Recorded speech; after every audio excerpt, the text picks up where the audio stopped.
Brandon Smitley here, BrandonSmitley.com, bringing you a training log video with commentary, week 6, day 3, squat and deadlift assistance work from Tuesday. A bit behind on some logs and some stuff, just kind of been away from the internet for a bit, but I mean, I've still been training. This was the Tuesday after the Elitefts powerlifting experience weekend. So I was kind of still feeling the residuals from that weekend.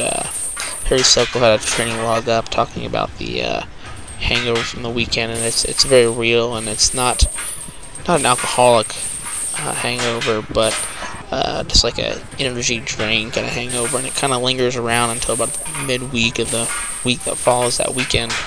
And it sounds kind of crazy, but the past two powerlifting experiences and then the other learn to train that I've been at, between the 2 training days that we do and the coaching and all that, it definitely takes a toll on your body.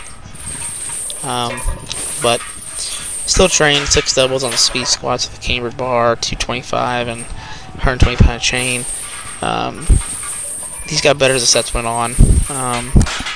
These were kind of feeling not slow, but just not as poppy as they usually feel for me.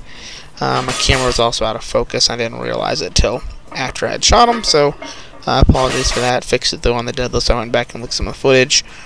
305 on the deadlifts. Like I said, still not poppy like the squats, but still pretty good solid speed. Technique is getting there. Some more little things to work on. Doing a lot better keeping my lats tight. Worked up to 385 for 4 though against those bands. Starting weights around 425, ending weights around probably 475, 485. Went for a 5th one. Probably honestly shouldn't after this 4th one right here. Probably should have shut it down. Really wanted to go for 5 as I was going to be a rep PR. I think 385 was still a rep PR for 4, but got greedy. And that's what happened. You get greedy, and after a long weekend, didn't do a good job listening to my body there. So things to improve on that.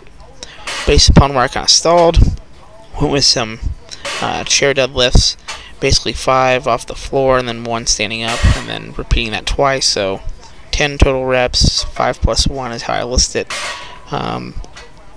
These really absolutely suck. Get your mid-low back right in that T-spine lumbar junction where the thoracic spine starts to come to the lumbar. Really good assistance movement. Got to keep those in. I think for moving forward for the next training block, had some single leg RDLs again. Up the weight a little bit compared to what I did 2 weeks ago. These still get me every single time. Really tough exercise. Good for the glute and hamstrings. The dead stop definitely is a good intensity technique from it. But you know, it was still improvement over 2 weeks. I felt a little bit better about it. So there's that, I guess.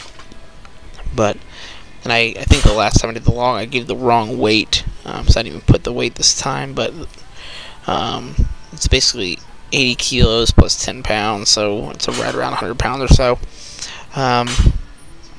But yeah, that's pretty much all I've got to say for that. I might keep these around, not for the next off season, but keep them in mind for meet preps, as they've had some good carryover to my hamstring strength, and that's going to help me going into a meet for sure. And then I went ahead and filmed some glute ham raise deadlifts. I got some questions about those. I meant to film last time, I kind of forgot.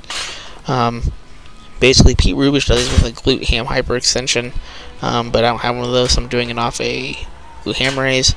Really glute hamstring exercise that's just absolutely brutal. Get your mid back from holding that weight as well.